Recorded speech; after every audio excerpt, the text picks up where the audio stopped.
The snow fell in thick, suffocating sheets as Daphne stumbled through the frozen wasteland. Each step sent sharp pain radiating through her swollen ankles, and her breath came in ragged gasps that crystallized in the bitter air. She pressed one hand against the swell of her belly, 6 months pregnant and barely surviving, while the other clutched the threadbare cloak that did nothing to keep out the cold. Just a little farther, she told herself, though she had no idea where she was going. Away. That was all that mattered. Away from Marcus, away from his pack, away from the humiliation and rejection that had carved itself into her bones like the winter wind. Her feet caught on something buried beneath the snow, and she went down hard.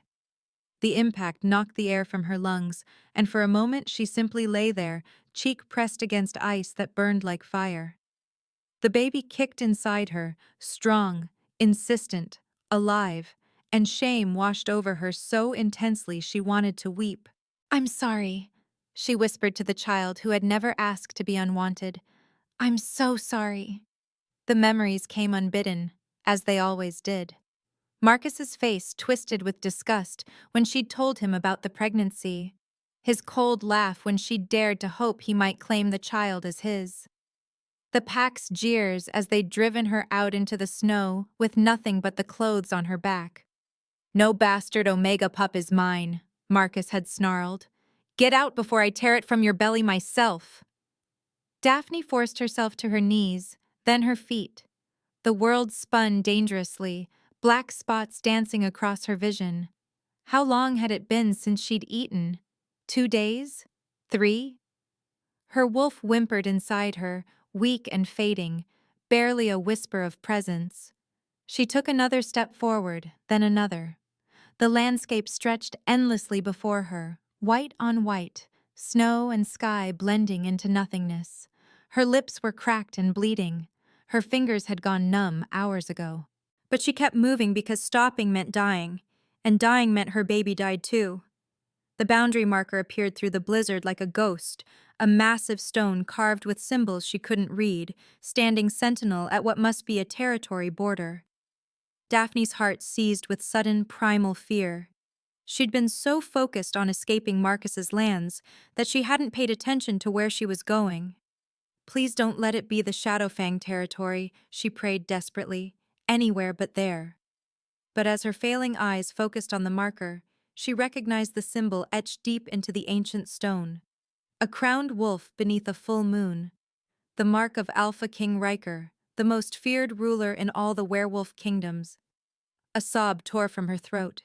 Of all the borders she could have stumbled to, fate had delivered her to the one Alpha whose reputation for cruelty made Marcus look like a saint.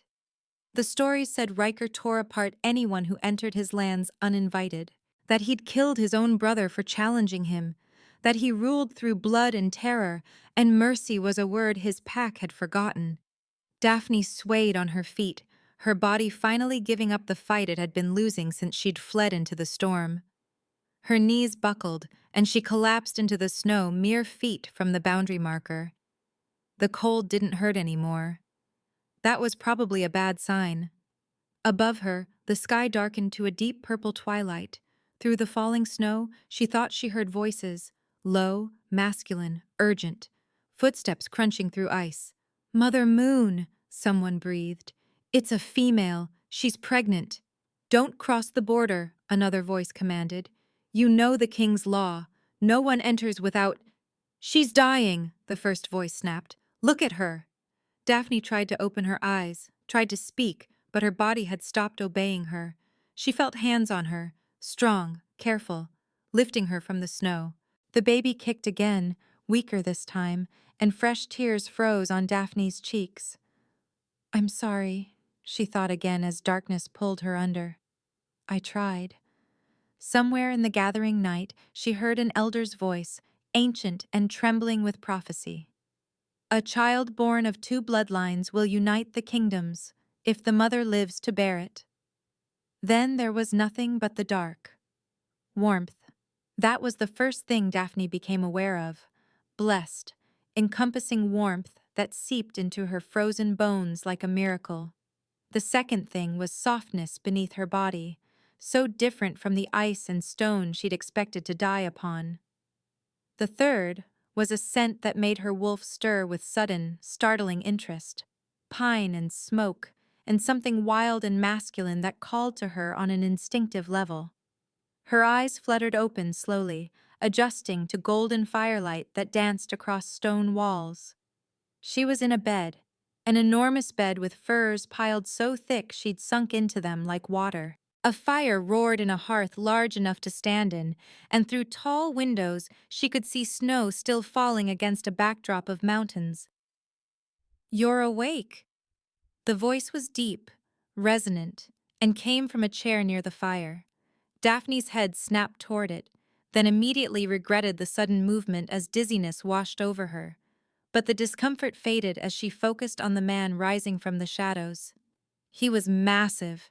That was her first coherent thought. Tall and broad-shouldered, with the kind of presence that made the spacious room feel suddenly smaller. Dark hair fell to his shoulders, and eyes the color of storm clouds studied her with an intensity that made her breath catch. This was a predator in human skin, every line of his body speaking of controlled power and barely leashed danger. And he was walking toward her. Daphne scrambled backward instinctively, her hands flying to her belly. "Please," she gasped. "Please, I didn't mean to trespass. I was lost. I didn't know where I was going. Be still," he commanded, and his alpha voice hit her like a physical force. But there was something strange about it. The authority was there, undeniable and absolute, but beneath it lay an unexpected gentleness. "You're injured and malnourished. Moving too quickly will hurt the baby." She froze, torn between obedience and terror. The man, and she knew with bone-deep certainty that this was Alpha King Riker himself, reached the bedside and stood looking down at her. Up close, he was even more imposing, but his face held none of the cruelty she'd expected. Instead, his expression was carefully neutral, though something flickered in those storm-gray eyes when his gaze dropped to her swollen belly. "I'm Riker," he confirmed unnecessarily. "You're in my territory, in my fortress, in my private chambers. You collapsed at my border 3 days ago. My healer has been tending to you, but you've been unconscious until now." 3 days. Daphne's hand moved protectively over her stomach, and she felt the baby shift. "Alive, thank the moon goddess. My baby is alive," Riker said quietly, though barely. "Another hour in that storm, and I would have been carrying 2 corpses across my threshold instead of 1 woman clinging to life." The words should have been harsh, but his tone was matter-of-fact, almost gentle. Daphne stared at him, trying to reconcile this man with the monster from the stories. He moved to a small table and poured water from a pitcher into a cup, then returned and held it out to her. "Drink." Slowly. Her hand trembled as she took the cup, and she raised it to her cracked lips. The water was cool and pure, the best thing she'd ever tasted.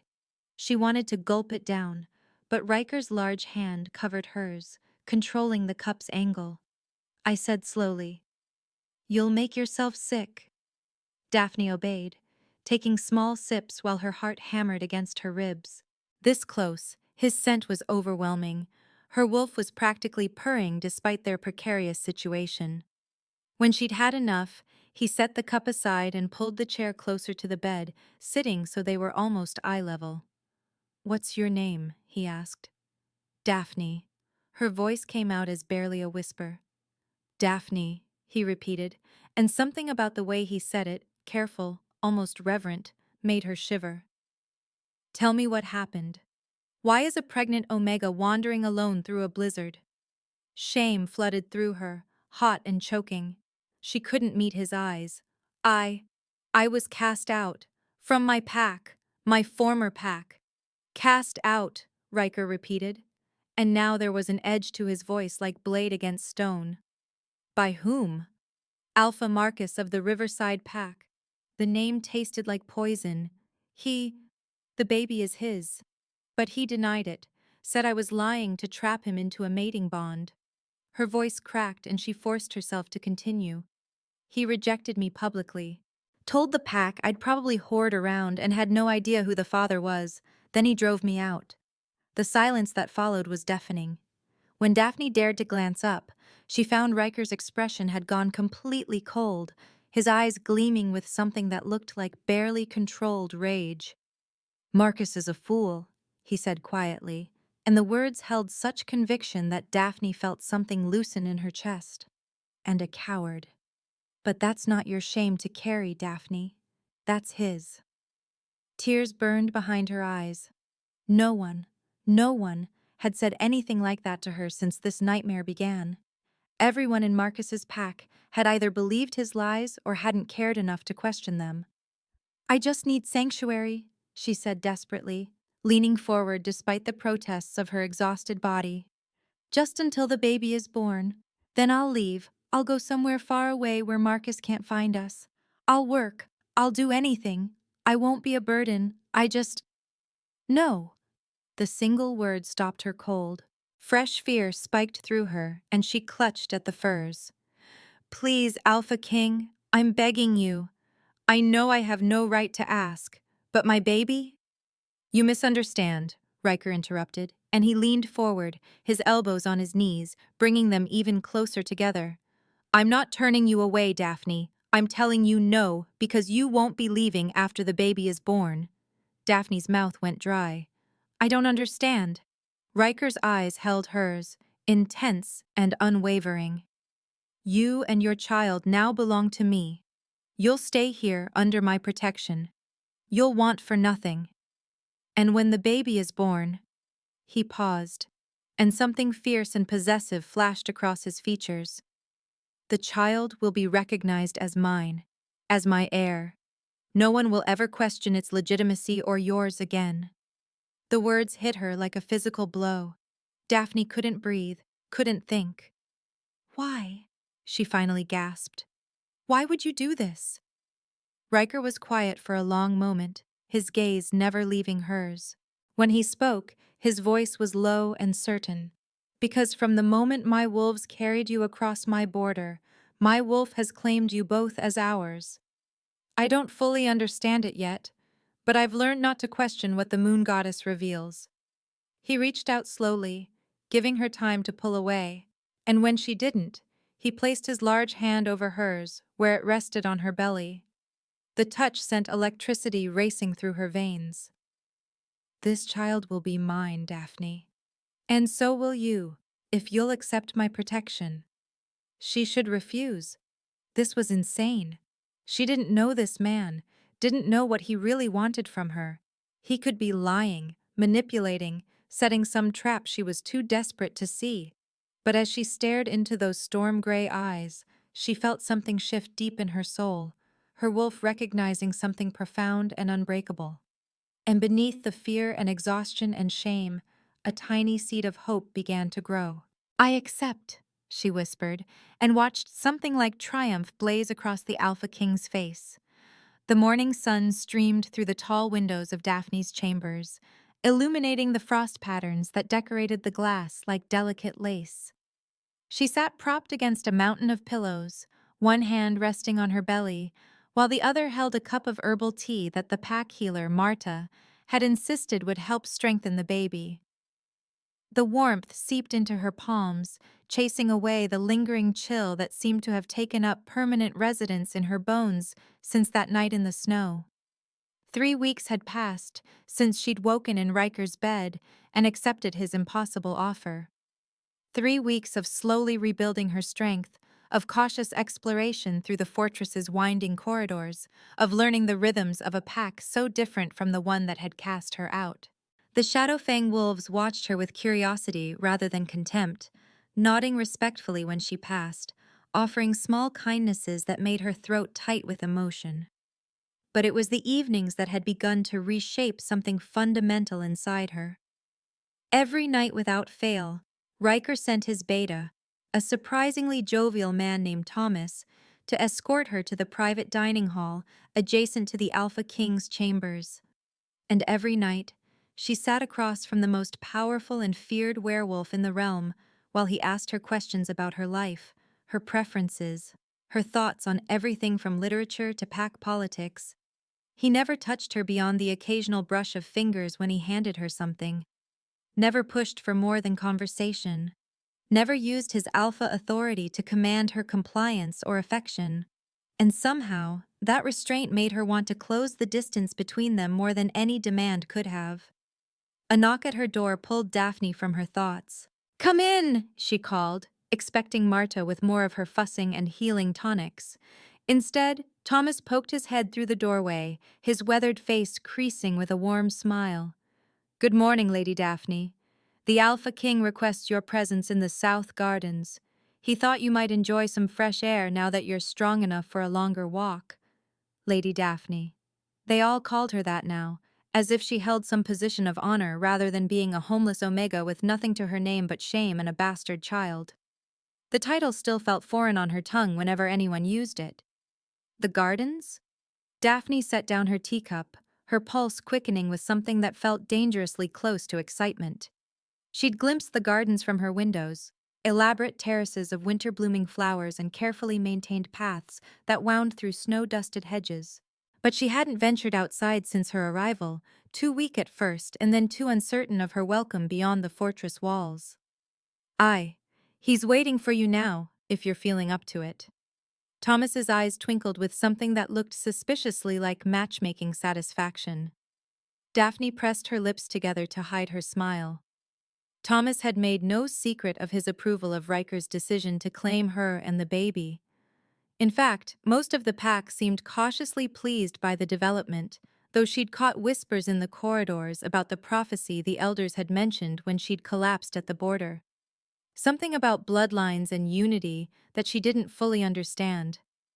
"I'll need just a moment to dress properly," she said, already sliding from the bed with careful movements. Her belly had grown noticeably in the past weeks, now that she was eating regular meals and regaining her strength. The baby seemed to appreciate the improved conditions, moving constantly throughout the day with healthy kicks and rolls. Thomas nodded and retreated, closing the door to give her privacy.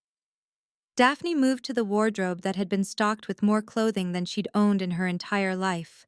Soft dresses in rich fabrics, warm cloaks lined with fur, delicate undergarments that made her blush when she touched them. Everything perfectly sized for her changing body, as if Riker had commissioned them specifically with her pregnancy in mind. She chose a deep blue dress that complemented her eyes and fastened a silver cloak around her shoulders. When she caught sight of herself in the mirror, she barely recognized the woman looking back. Color had returned to her cheeks. Her dark hair, which had been lank and lifeless when she'd arrived, now shone with health. She looked almost beautiful. The thought made guilt twist through her chest. What right did she have to happiness when Marcus had thrown her away like garbage? What right did she have to accept Riker's protection, his gifts, the way her wolf purred contentedly in his presence? But then the baby kicked, hard enough to make her gasp, and she pressed both hands to her belly. "You deserve better than shame and suffering," she whispered to her unborn child. "You deserve to be wanted." And Riker wanted them both. He'd made that abundantly clear. Thomas escorted her through the fortress with an easy commentary about pack activities. The warriors training in the eastern courtyard, the cubs learning their lessons in the Great Hall, the scouts returning from patrol with reports of good weather ahead.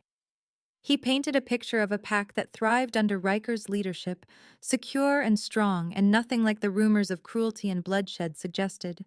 The gardens took Daphne's breath away. Despite the winter cold, the terraces bloomed with silvervine flowers that thrived in frost, their pale petals glowing like captured moonlight. Crystalline fountains trickled with water that somehow hadn't frozen, and the paths had been meticulously cleared of snow. The mountains rose in the distance, their peaks sharp against a cloudless sky. And standing beside a fountain carved in the shape of a howling wolf, looking more relaxed than she'd ever seen him, was Riker. He turned at the sound of her footsteps, and something lit in his storm-gray eyes that made warmth flood through her despite the winter air. He was dressed more casually than usual, simple dark clothing that emphasized the powerful lines of his body, without the formal severity of the leathers he wore to receive visitors or conduct pack business. Daphne. He said her name like a prayer. Thank you for joining me. Thank you for inviting me. She moved closer, acutely aware of Thomas discreetly fading back toward the fortress entrance. The gardens are beautiful. They were my mother's project, Riker said, gesturing for her to walk beside him along the main path. He kept his pace slow, adjusting easily to her more cautious movements. She believed that strength should be balanced with beauty, that a pack needed more than just warriors and walls to truly thrive. My father thought she was foolish, but after she died, he maintained the gardens exactly as she'd designed them. Something softened in his expression.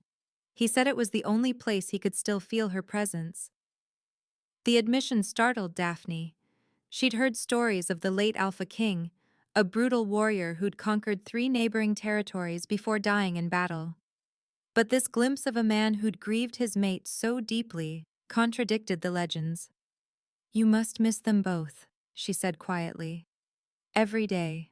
Riker paused beside a cluster of silvervine, his large hand brushing gently across the frost-kissed petals. But I like to think they'd approve of what I've built here. A pack where strength protects rather than oppresses, where loyalty is earned, not beaten into submission. That's not what the stories say about you. The words slipped out before Daphne could stop them, and she immediately regretted her boldness. But Riker simply smiled, a real smile that transformed his severe features into something almost boyish. No, he agreed.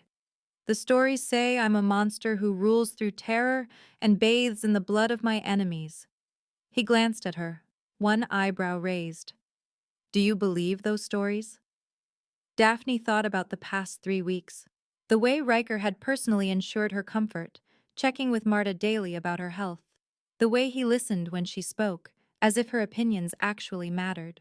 The way his presence made her feel safe rather than threatened, despite the predatory power that rolled off him like heat from a flame. No, she said firmly. I don't believe them. Riker's expression shifted into something fierce and possessive that made her breath catch. He stepped closer, and his hand rose slowly to cup her cheek. The touch was gentle despite the calluses on his palm, and Daphne found herself leaning into it instinctively. Good, he murmured. Because I need you to trust me, Daphne. What's coming? You'll need to believe that I'll protect you no matter what. A chill ran down her spine that had nothing to do with the winter air. What's coming? But before Riker could answer, the baby kicked, hard enough that Daphne gasped and pressed her hand to her belly. The movement was so strong she could see the ripple beneath her dress. Riker's eyes widened. Was that? The baby, Daphne confirmed, laughing slightly despite her lingering unease at his cryptic words. She's been very active lately. I think she likes the better food. She? Riker's voice had gone soft.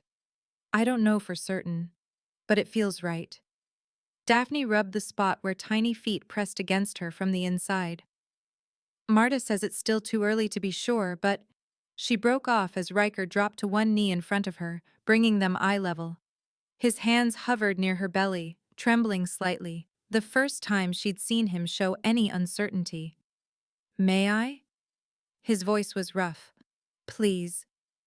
The word, please, from an Alpha King who could command anything he wanted, shattered something inside Daphne's chest. She took his hands in hers and guided them to the swell of her stomach, pressing his palms flat against where the baby was moving most actively.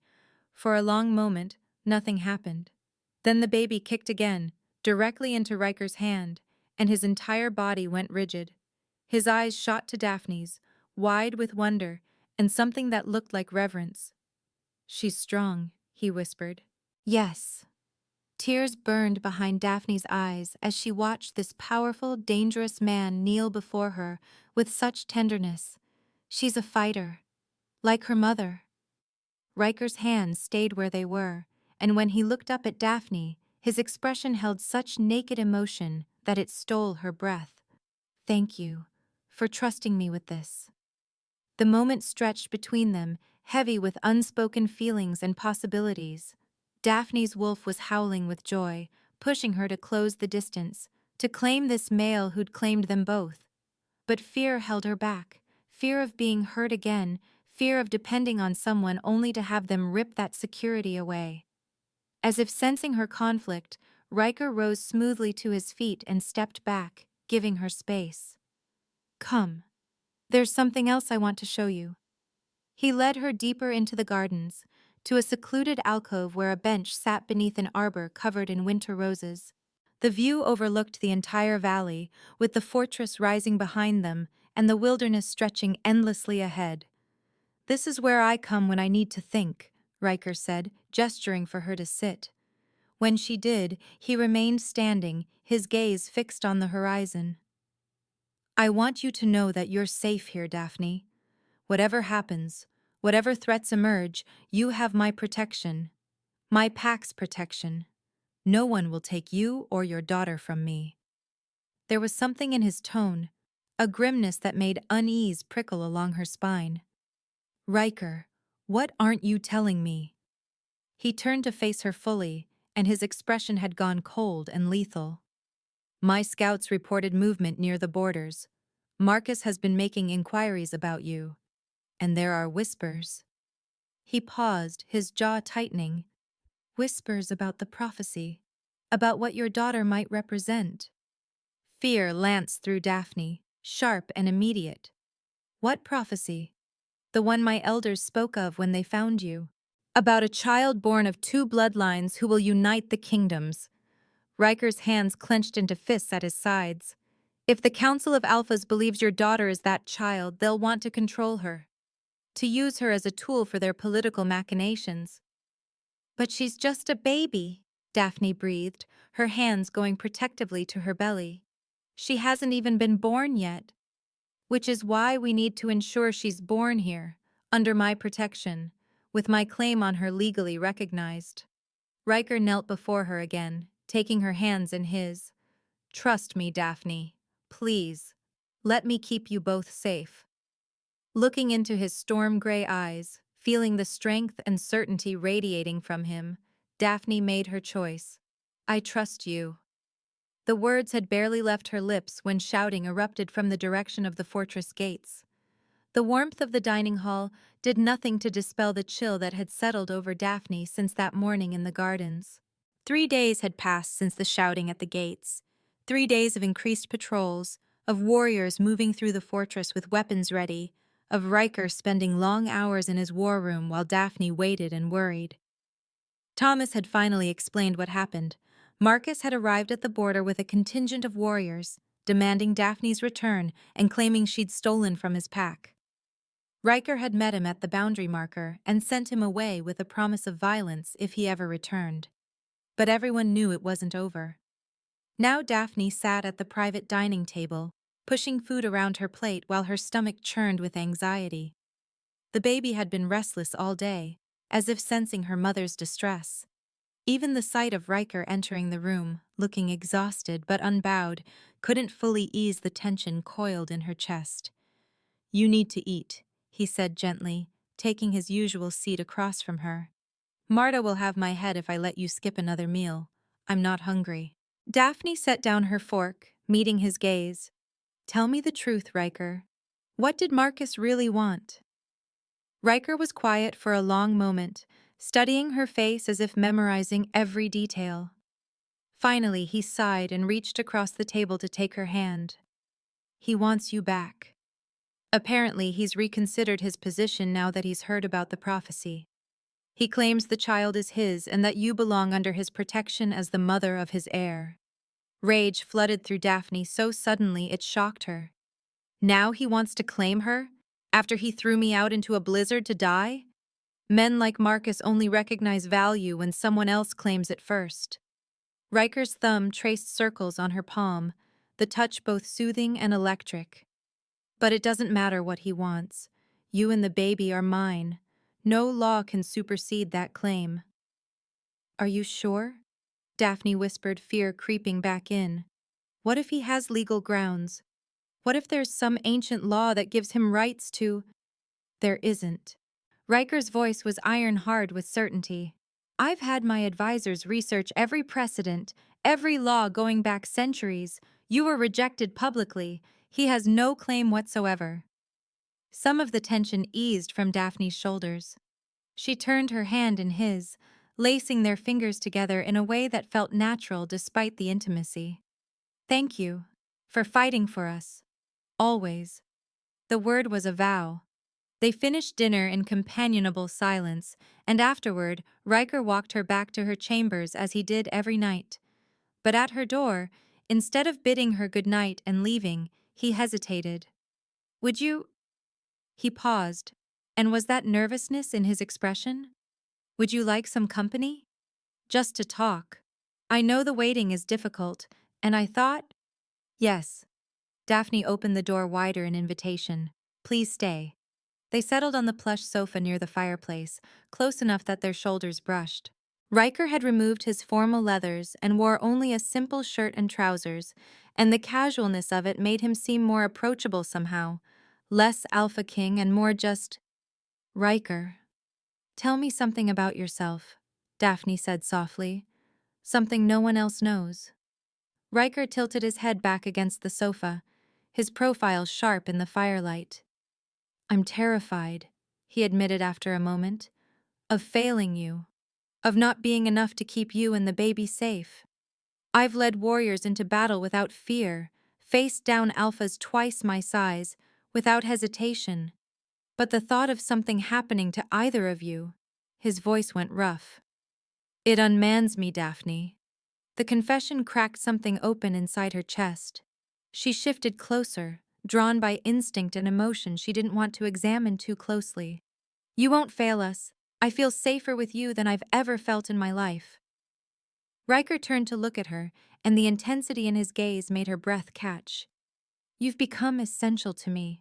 You and the baby both. I know it's too soon. I know you need time to heal from what Marcus did, but I need you to know. He lifted his hand to cup her face, his touch reverent. My wolf has claimed you as ours. You're mine, Daphne, if you'll have me. She should pull away, should protect her battered heart from the risk of more pain. But looking into Riker's eyes, feeling the absolute certainty of his words resonating through her own wolf, Daphne couldn't fight it anymore. I'm yours, she whispered. The words had barely left her lips when shouting erupted in the corridor outside, urgent, panicked, full of warning. Riker was on his feet instantly, his body shifting to shield Daphne as the door burst open. Thomas stood in the threshold, blood streaming from a cut on his temple, his expression grim. They breached the walls. Assassins targeting Lady Daphne. We need to move her now. Everything happened too fast. Riker was pulling Daphne to her feet, his arm locked around her protectively. Thomas was barking orders into the corridor. And then shadows were moving in the doorway, not pack members, but strangers with weapons drawn and murder in their eyes. Riker's snarl was purely predatory as he shoved Daphne behind him. Get her out, he commanded Thomas. Through the servants' passage, now!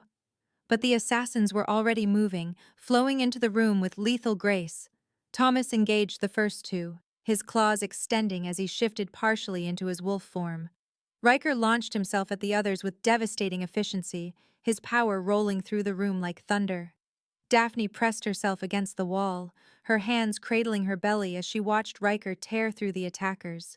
He was magnificent and terrifying, every movement precise and brutal.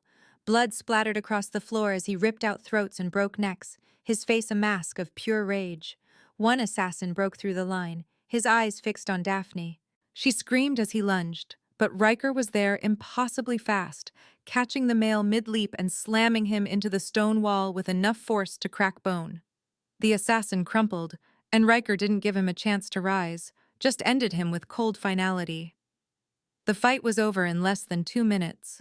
4 bodies lay scattered across Daphne's formerly peaceful chambers, and Riker stood among them breathing hard, his shirt torn and blood, not all of it his enemy's, streaking his skin. Then his eyes found Daphne, and all that violence drained away into fierce protectiveness. Are you hurt?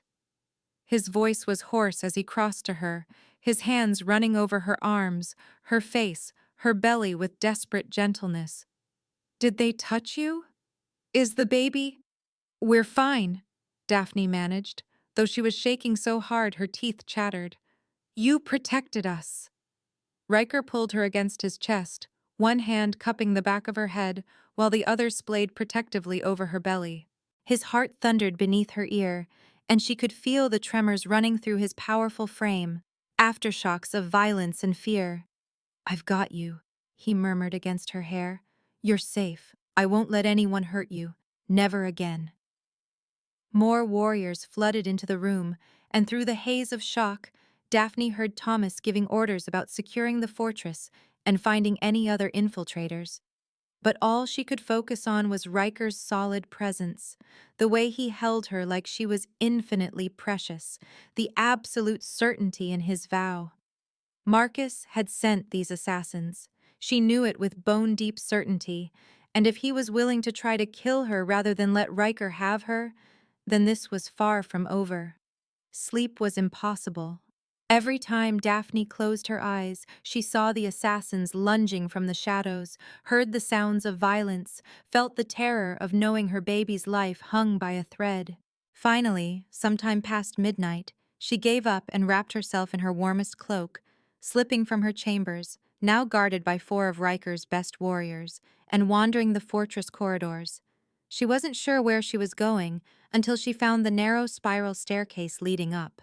Her feet carried her higher and higher, following some instinct she didn't question, until she emerged into a circular room with windows open to the night sky. The observatory. And standing at the largest window, silhouetted against the full moon's silver light, was Riker.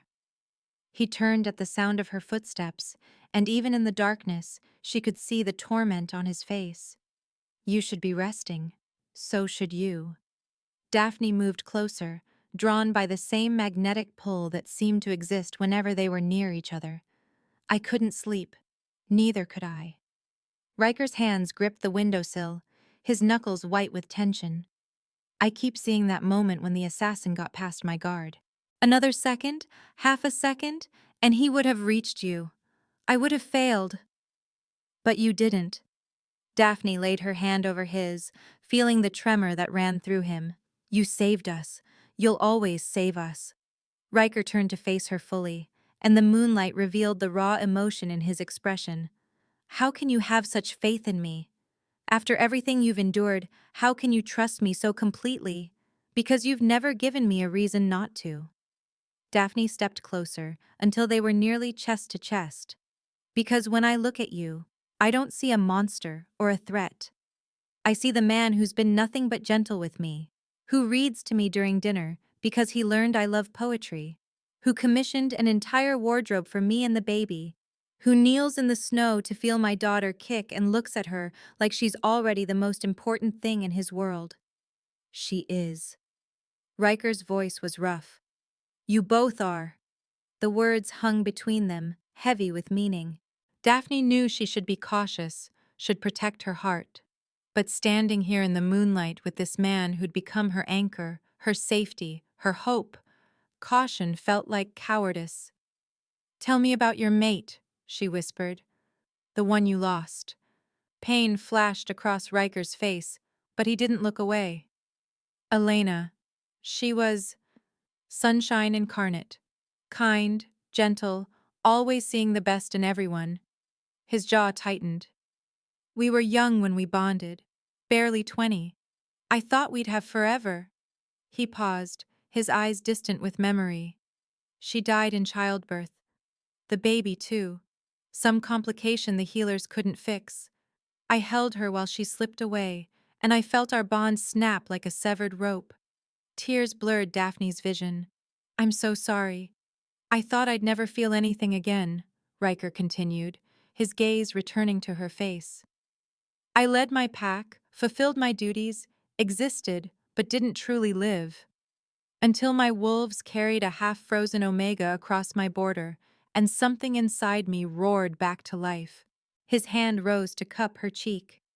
My wolf claims you, Daphne. Claims you and your daughter as ours. I know you're not her. I'm not trying to replace what I lost. You're something entirely new. Something I didn't know I needed. Daphne leaned into his touch, her heart hammering against her ribs. "I'm terrified," she confessed, "of trusting this, of believing it's real. Marcus made me feel worthless, made me believe I was nothing but a convenient body to use and discard. What if—" "No." Riker's voice was firm. "Listen to me, Daphne. You are everything Marcus was too blind to see. You're strong and brave and so damn beautiful it makes my chest ache. You walked through a blizzard pregnant and starving rather than accept a life of mistreatment. You survived when anyone else would have given up. And now you're standing here, hours after assassins tried to kill you, still fighting, still trusting." His thumb traced her cheekbone. "You're not worthless. You're invaluable. And if you'll let me spend the rest of my life proving that to you, I'll consider myself the luckiest male alive." The declaration shattered the last of Daphne's defenses. She surged forward, rising on her toes despite her pregnant belly, and pressed her lips to his. For a heartbeat, Riker went rigid with surprise. Then he was kissing her back with a hunger that stole her breath, his arms wrapping around her carefully, mindful of the baby, but still desperate and claiming. His mouth was gentle despite the passion, his tongue teasing at the seam of her lips until she opened for him with a soft moan. The kiss deepened, and Daphne felt the mate bond snap into place between them. Not the shallow connection Marcus had offered and then torn away, but something profound and unbreakable that sang through her very soul. Her wolf howled with joy, finally recognizing its true match. When they finally broke apart, both breathing hard, Riker rested his forehead against hers. "Mine," he breathed. "You're mine, Daphne, and I'm yours. Forever." "Forever," she agreed, and for the first time since Marcus had cast her out, she believed in happy endings again. They stayed in the observatory until dawn painted the sky pink and gold, wrapped in each other's arms, sharing stories and kisses and promises. Daphne told him everything about Marcus's abuse, not just the final rejection, but the months of mistreatment before, the way he'd taken her to his bed but refused to acknowledge her publicly, the casual cruelty that had worn away at her self-worth. And Riker shared his own pain, the guilt of surviving when Elena hadn't, the loneliness of ruling alone, the fear that he'd never be whole again. They bared their wounds to each other like sacred offerings, and in the sharing, found healing. As the sun rose fully, painting the mountains in shades of amber and rose, Riker pulled Daphne close and kissed her forehead. "We should get you back to your rooms. You need rest." But as they turned toward the stairs, Thomas appeared in the doorway, his expression grim. "Alpha," he said quietly. "Marcus is back.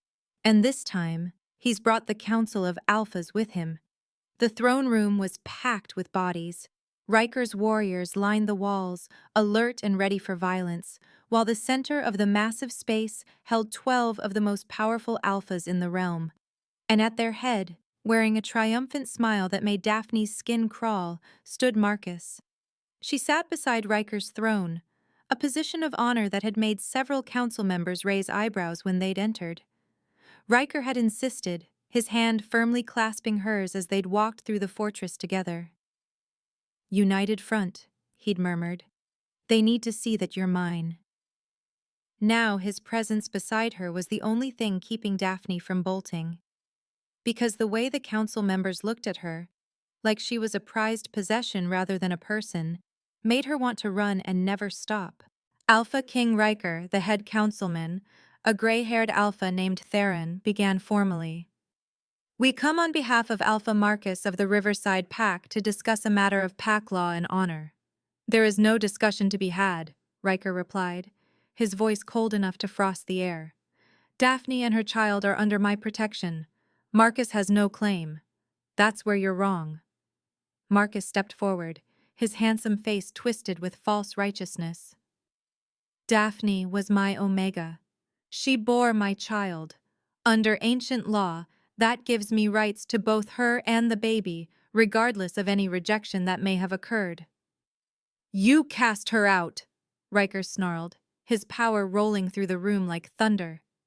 You denied the child was yours and sent her into a blizzard to die. You forfeited any rights when you rejected her.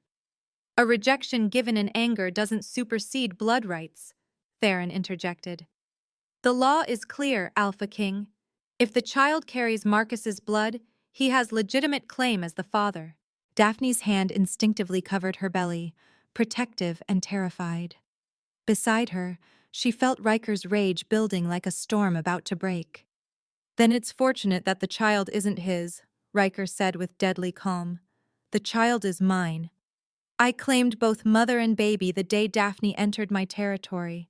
That claim supersedes any previous connection. You can't simply claim another Alpha's child, Marcus spat, his facade of calm cracking. She's carrying my heir. Prove it. Riker's smile was all teeth. Because I have an entire fortress full of witnesses who will testify that I've been caring for Daphne and her baby for weeks, that I've provided for them, protected them, and publicly declared them as mine. What do you have, Marcus? Besides a convenient change of heart after you heard about the prophecy, murmurs rippled through the council members. Several exchanged glances that Daphne couldn't read. Finally, Theron raised his hand for silence. There is a way to settle this, he said slowly. The child, when born, will show its bloodline through certain markers.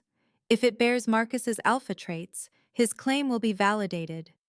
If not, he trailed off meaningfully. And in the meantime?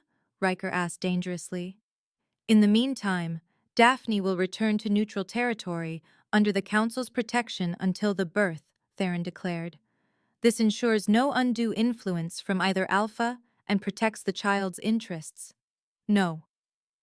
The word was barely human, more wolf than man. Riker surged to his feet, his power flooding the room so intensely that several council members stumbled back. Daphne stays with me. She's my mate. The child is mine.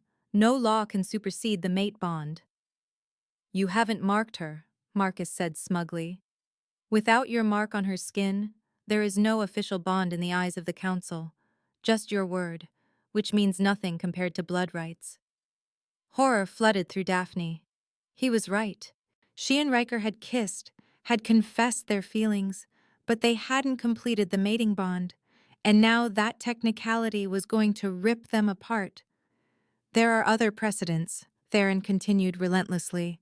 Ancient laws that state any child conceived outside a formal mating bond belongs to its blood father until proven otherwise. And there are concerns about the prophecy.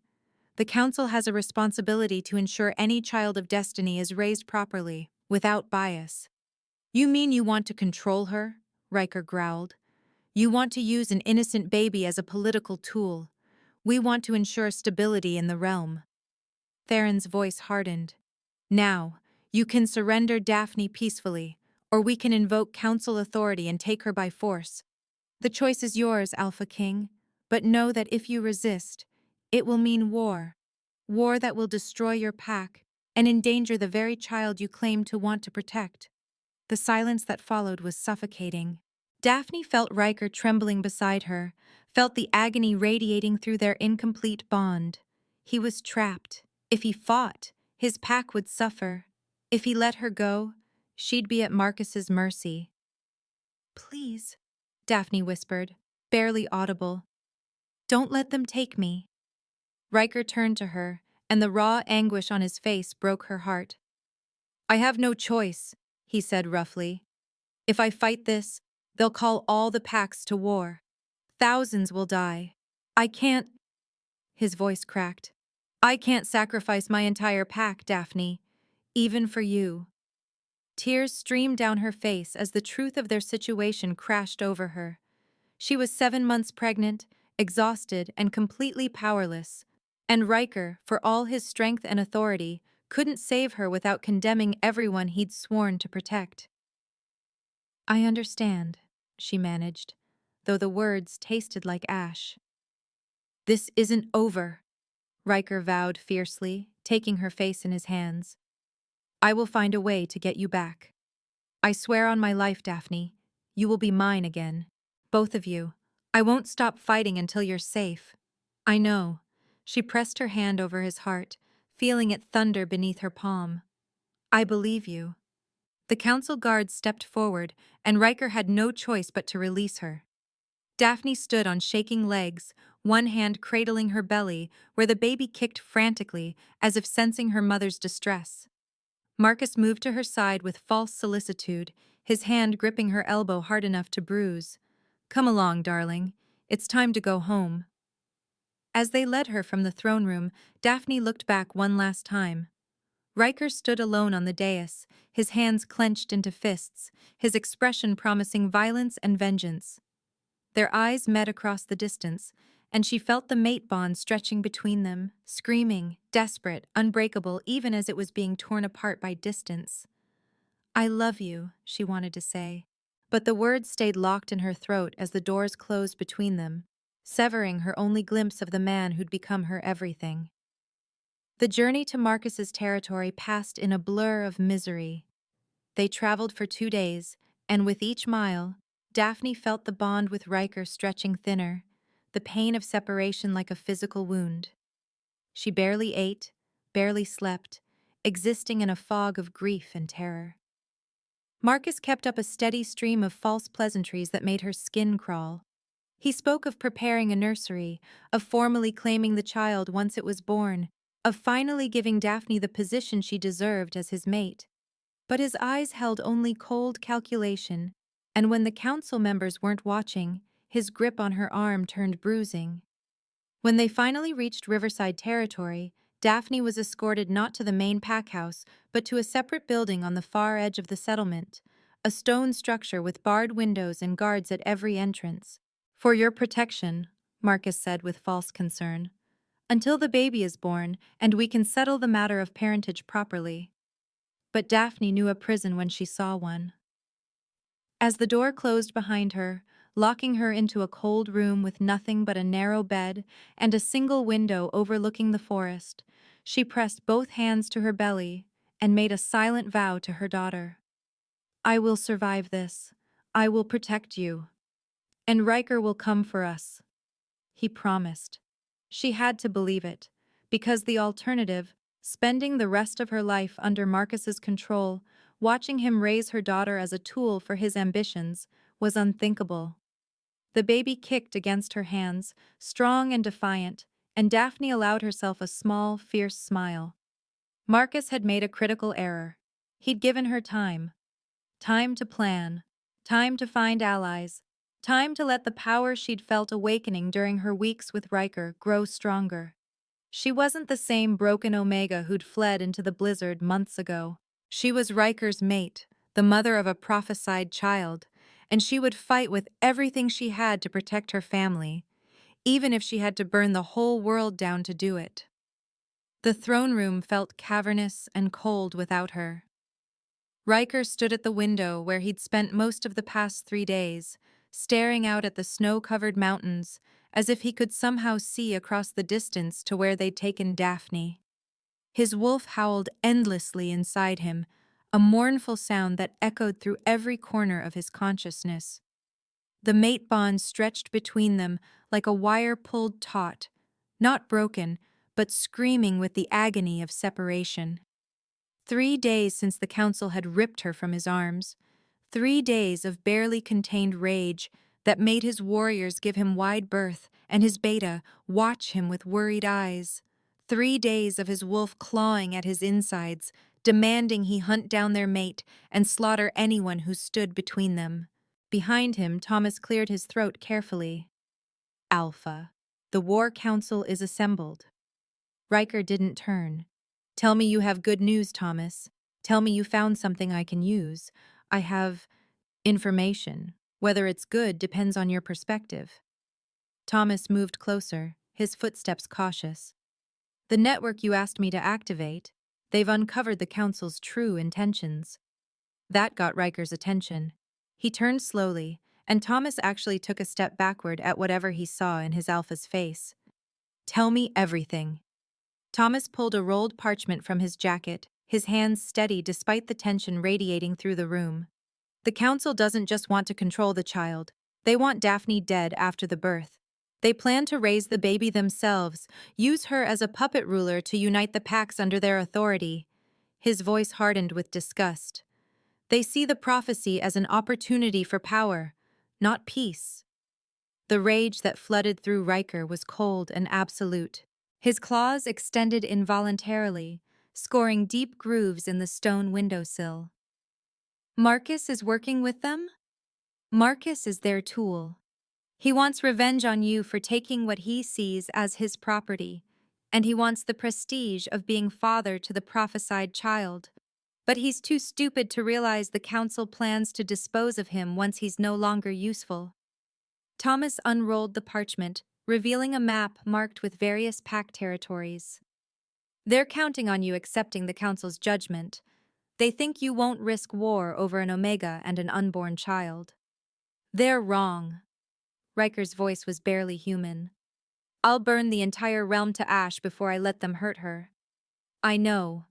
Thomas's expression shifted into something fierce and loyal, which is why I've already started calling in your alliances. Alpha Cade of the Northern Reaches responded immediately. He owes you his territory after you helped defend it 5 years ago. Alpha Sarah of the Western Clans is mobilizing her forces as we speak. And there are others. You've spent years building goodwill, Riker. Now it's time to collect those debts. Riker studied the map, his tactical mind already calculating routes and strategies despite the red haze of fury clouding his thoughts. How many warriors can we field? Conservatively, 3,000. If we call in all favors and push every alliance to its limit, possibly 5,000. Thomas pointed to several marked locations. But there's a problem. The Council can match those numbers, and if it comes to open war, the casualties will be devastating.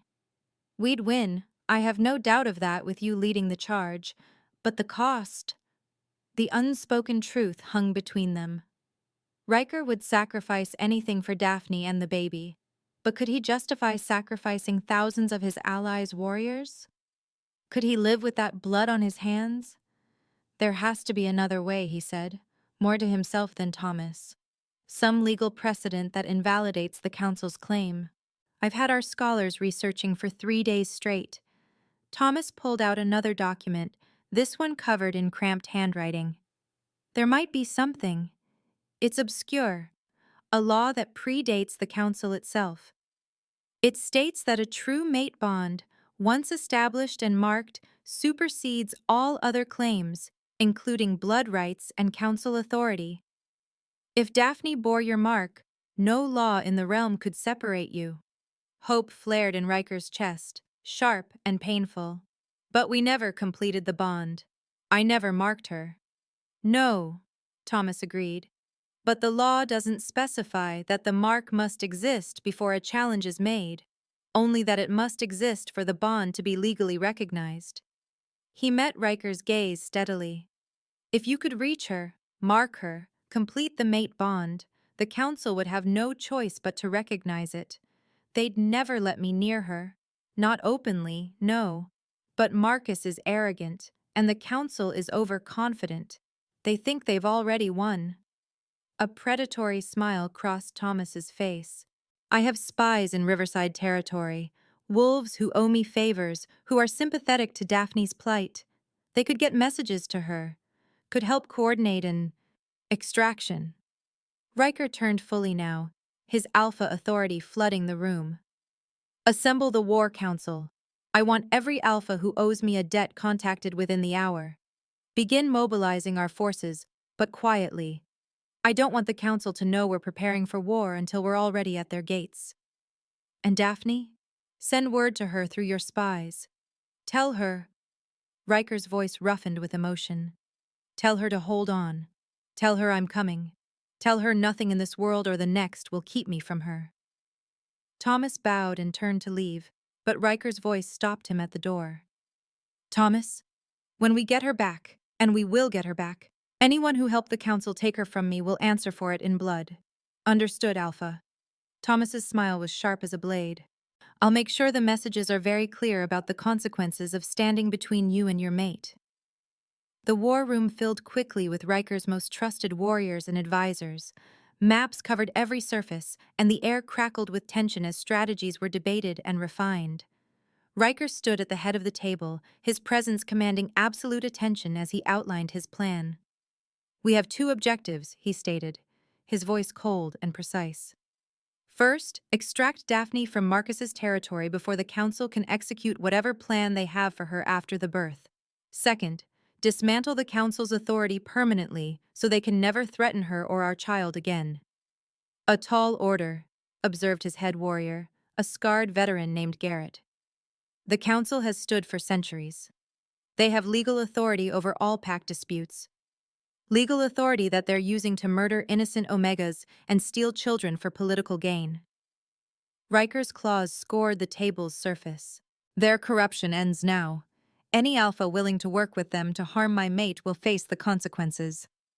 A messenger burst through the doors, breathing hard. "Alpha! Word from the spies in Riverside. It's Lady Daphne. She's... You need to read this." Riker snatched the parchment and read quickly, his eyes widening with each line. When he looked up, something like awe mixed with his fury. "Daphne's wolf has awakened. The message says her power is unlike anything they've seen, that she's descended from the lost lunar bloodline." Stunned silence greeted this announcement. The lunar bloodline had been thought extinct for 3 generations.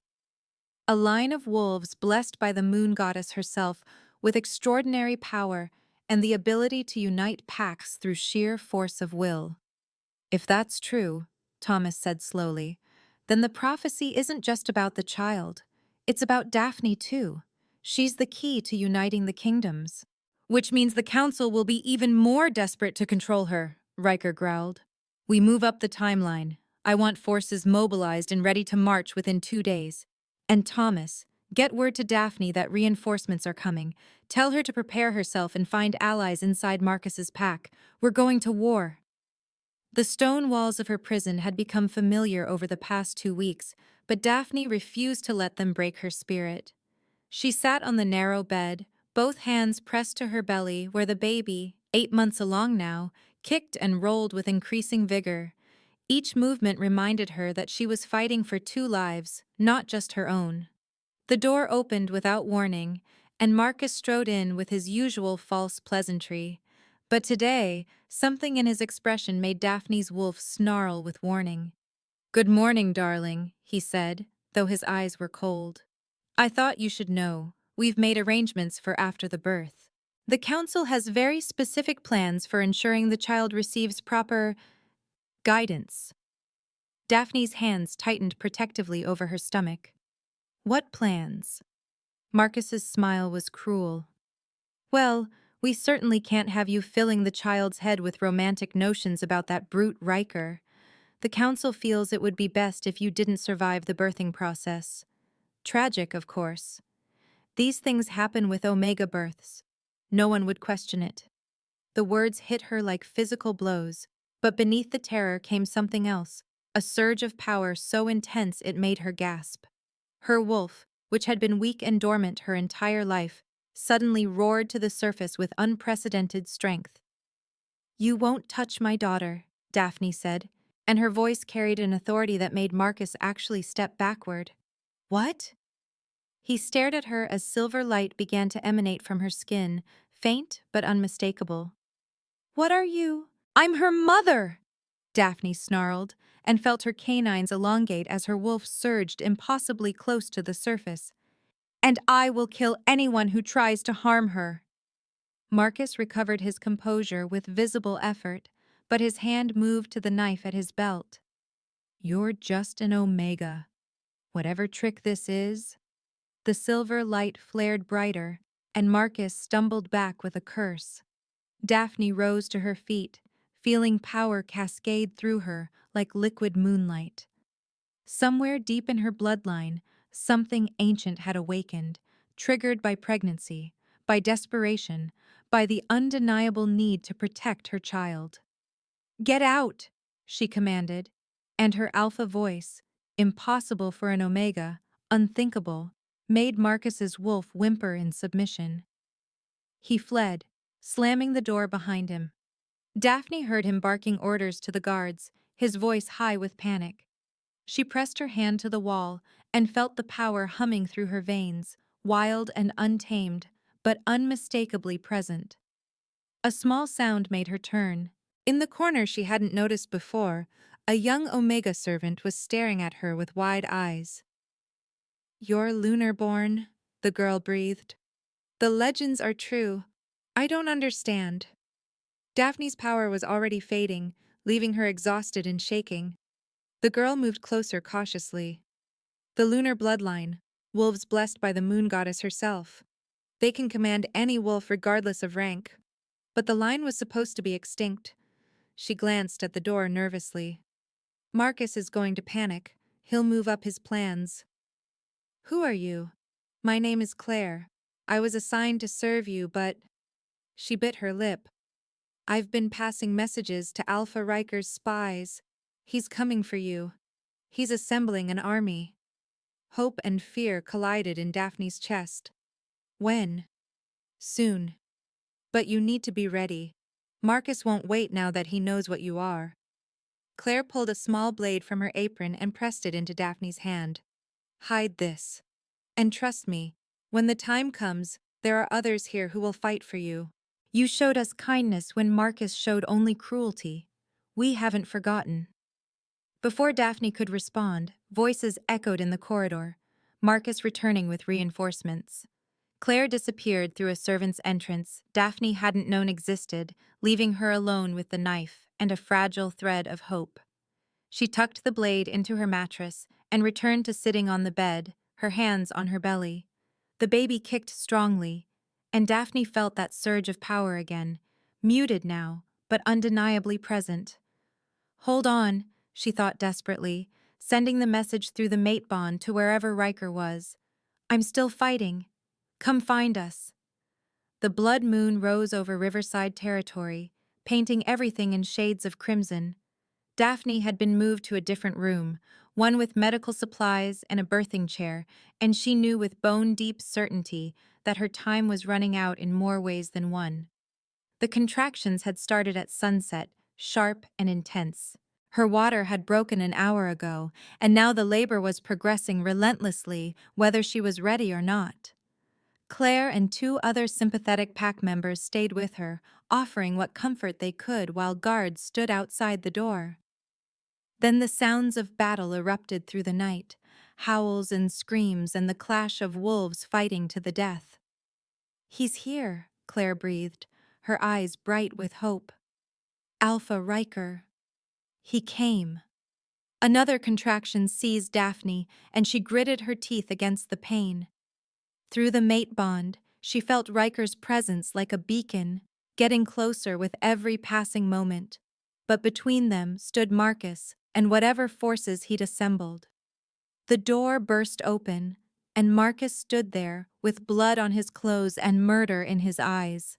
"You!" He advanced on Daphne with his claws extended. "This is your fault. You brought him here."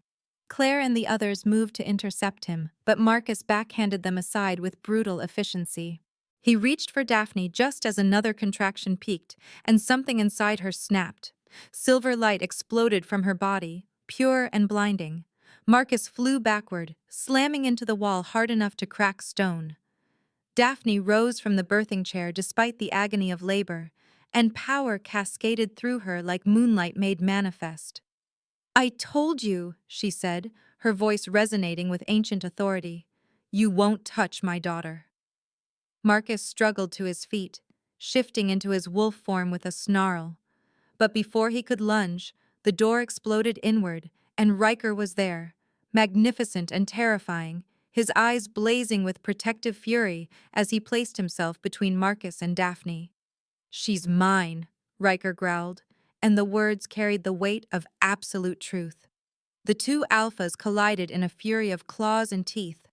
Daphne watched through waves of pain as Riker fought with lethal precision, every movement designed to end Marcus permanently. It was over in seconds, Riker's jaws closing on Marcus's throat, one decisive shake, and Marcus fell still. Then Riker was at Daphne's side, his hands gentle despite the blood on them. "I've got you," he murmured, You're safe now, both of you. The baby. Daphne gasped as another contraction hit. I'm here. I'm not leaving. Riker helped her back to the birthing chair, and his presence through their bond, wrapped around her like armor. You can do this, my mate. Bring our daughter into the world. Claire and the others rushed to help, and Daphne surrendered to the overwhelming instinct to push.